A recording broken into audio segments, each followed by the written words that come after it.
அடர்ந்த காடு ஒன்றில் இருந்த குகையில் சிங்கம் ஒன்று வசித்து வந்தது. அந்த காட்டில் இருந்த முயல், மான், காட்டெருமை போன்ற விலங்குகளை அது வேட்டையாடி தின்று வந்தது.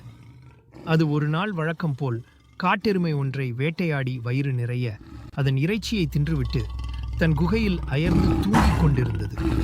அப்போது அந்த குகையின் ஒரு மூலையில் வசிக்கும் எலி ஒன்று சிங்கத்தின் உடலை ஒரு பாறை என்று எண்ணிக்கொண்டு அதன் முதுகில் ஓடியாடி விளையாடியது.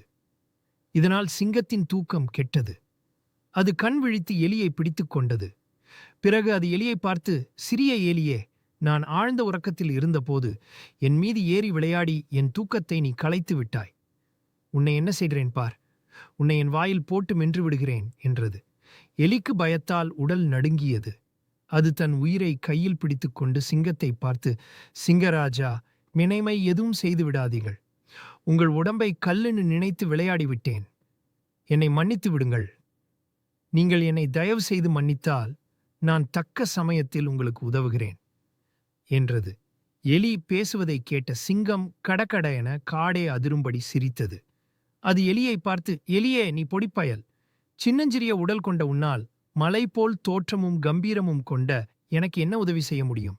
நான் இப்பொழுது வயிறு நிறைய சாப்பிட்டு இருப்பதால் உன்னை ஒன்றும் செய்யாமல் விடுகிறேன். மேலும் அற்ப உருவம் கொண்ட உன்னை நான் சாப்பிடுவதால் எனக்குத்தான் அவமானம்.